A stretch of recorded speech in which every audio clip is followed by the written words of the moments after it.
Es un día especial, no hay ninguna duda, en este 20 de junio todavía, queda un ratito nada más, queda una hora, y en ese contexto la figura que crece permanentemente es la de Manuel Belgrano. Usted se preguntará en gran medida por esta jornada donde ha sido tan citado Manuel Belgrano, en muchos aspectos por supuesto, pero siempre con un eje puesto en la educación y sobre todo en las bases que sentó Belgrano para ello. Pero déjeme comentarle algo también, ¿no? Porque cuando escuchamos las alocuciones y cuando tratamos de entender un poco el impacto que tuvo Belgrano en, creo yo, la historia, el derrotero para crear esto que se llama la República Argentina, muchas veces se omiten algunas cosas.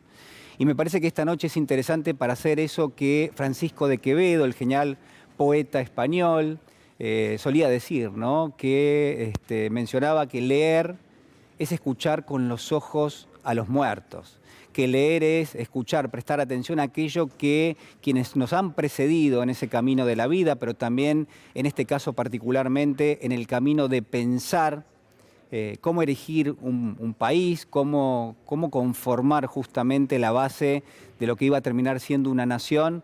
Bueno, quienes pusieron la mente, quienes pusieron su energía vital justamente en ese proceso. Y quizás si uno presta atención esta noche, si uno hace eso que decía Francisco de Quevedo, eso de leer y escuchar con los ojos a los muertos, uno debiera sorprenderse por dos cuestiones centrales cuando hablamos de Manuel Belgrano. Primero, por la enorme vigencia que tiene leer a Manuel Belgrano.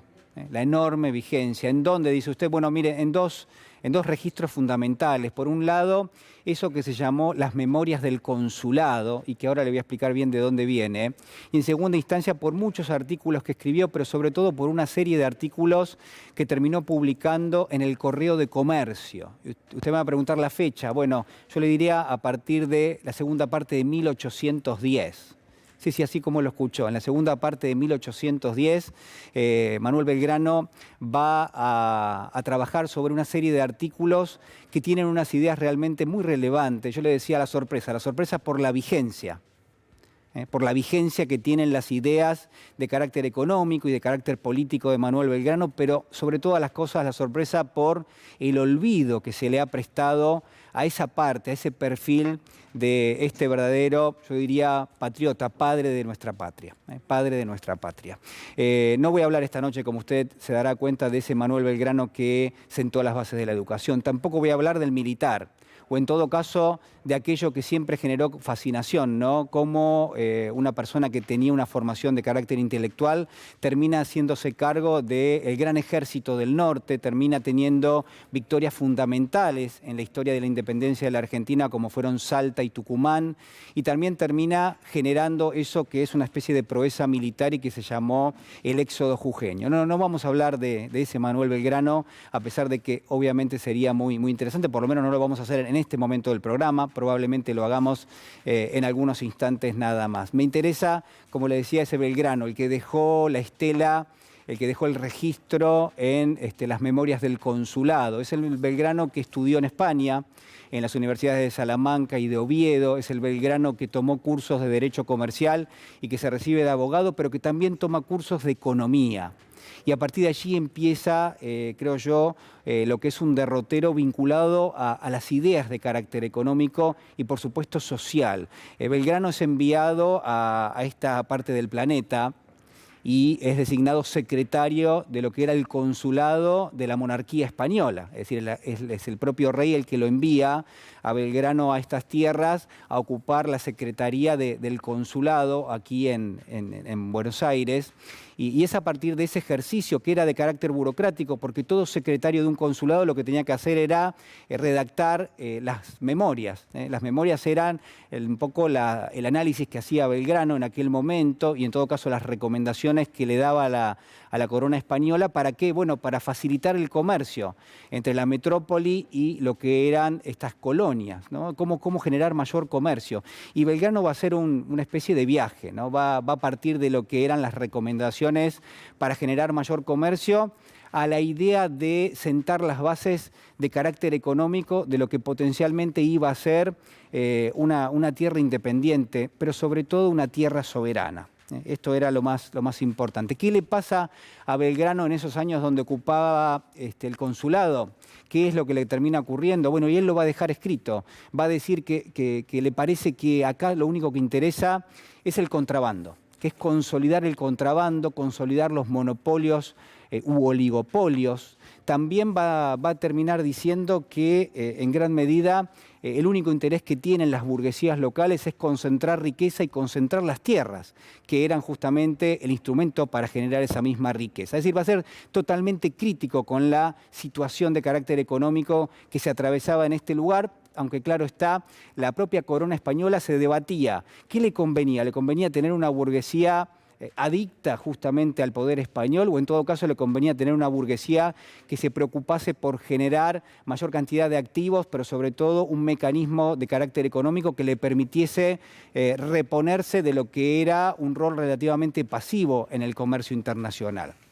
Y entonces Belgrano empieza a redactar estas memorias que finalmente hoy terminan, si usted quiere, trasladándose más de 200 años para hablarnos, entre otras cuestiones, de lo que todavía nos falta a la Argentina, creo yo, de algo fundamental.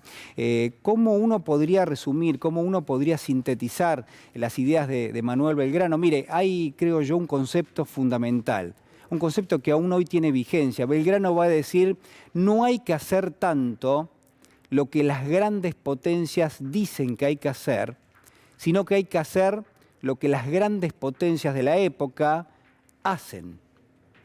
No hacer tanto lo que dicen, sino hacer lo que hacen. Las grandes potencias eran Inglaterra y España en aquel momento, y Belgrano se va a dar cuenta de que había cierto interés en generar, como yo le decía, cuestiones de dependencia, pero sobre todas las cosas, y ahora vamos a hacer un repaso a esto, que había la posibilidad de ser soberanos, no solo independientes.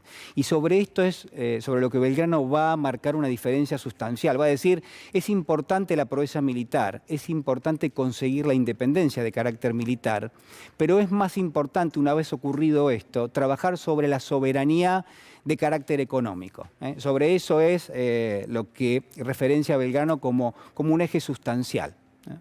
Cómo lograr la soberanía de carácter económico. Y acá viene la sorpresa.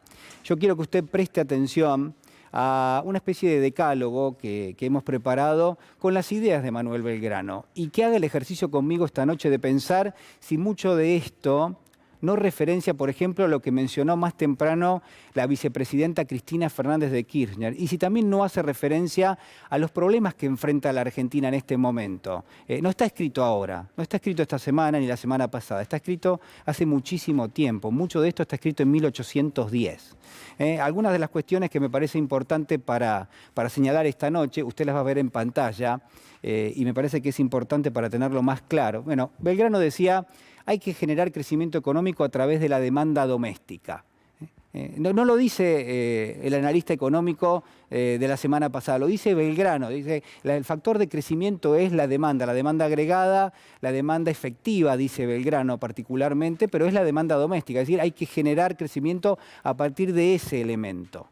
Además, algunas otras cuestiones importantes. Adoptar políticas para priorizar la creación de puestos de trabajo. Es decir, el trabajo en sí mismo es no solamente deseable, sino además no puede ser consecuencia de algo. El trabajo tiene que ser directamente una política, la política de crear trabajo, va a decir Manuel Belgrano. Además, desarrollar la industria local.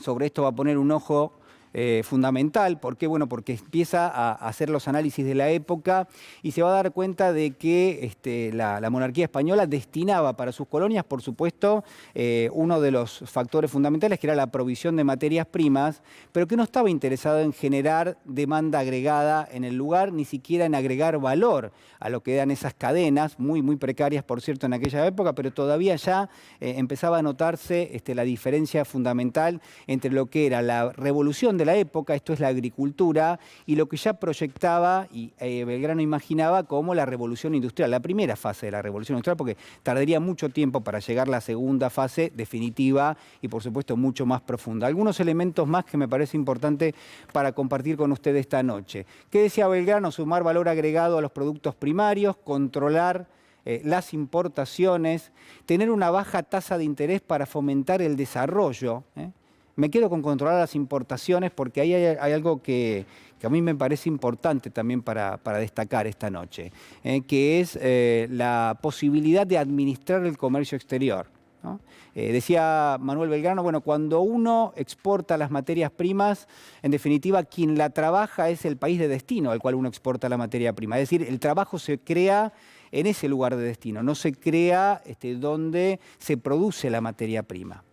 Y sobre esto va a escribir bastante en esas memorias del consulado, pero también en esos artículos del Correo de Comercio, que era el periódico de la época, el periódico que tenía características económicas. Algunas cuestiones más para terminar, a pesar de que este tema lo vamos a seguir transitando toda la noche. La creación de trabajo debe ser una política de desarrollo social, decía Manuel Belgrano. Otra de las cuestiones, proteger los sectores de la economía que se consideren valiosos, impulsar el gasto público y la inversión y evitar tomar mayor deuda externa, ¿no? Todos estos puntos, puntualmente lo que referencia también al endeudamiento. Hacía una mención muy fuerte con respecto a ese tema porque Belgrano decía, miren, si uno se endeuda mucho, después generar esos recursos cuesta.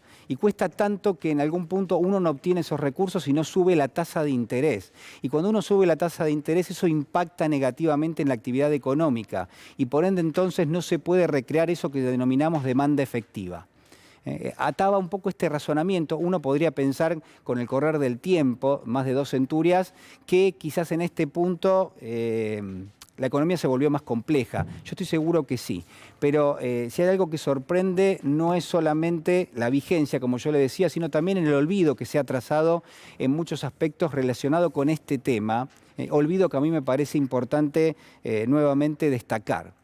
Por esto que venimos tratando, la semana pasada hablábamos de 1984, la novela de Orwell, y decíamos, bueno, quiénes son sobre todo y cuáles son los argumentos que se eligen olvidar.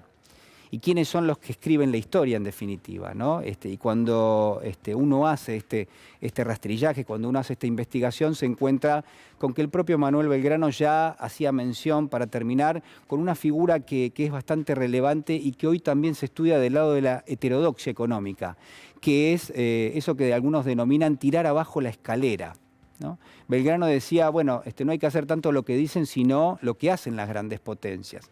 Y la figura de tirar abajo la escalera tiene que ver con esto, para terminar. ¿Por qué? Bueno, porque lo que se piensa habitualmente es que las grandes potencias llegan a hacerlo por algunas cuestiones que tienen que ver con la adopción de determinadas políticas de carácter económico, donde por supuesto está el proteccionismo, donde por supuesto hay cuestiones que no obedecen al libre comercio, sino todo lo contrario.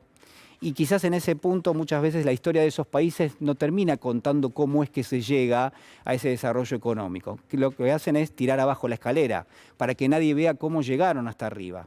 Tiran abajo la escalera para que otros países incluso no puedan copiar ese sistema y tengan que comprar muchas veces el librito del libre comercio. En esta Argentina que es más desigual y que es menos inclusiva, habrá que decir como decía Francisco de Quevedo, escuchar, sobre todo con los ojos a los muertos, escuchar a los grandes patriotas de nuestro país y sobre todo leer mucho más al genial Manuel Belgrano. Señor director, acompáñeme que ya lo tengo con nosotros.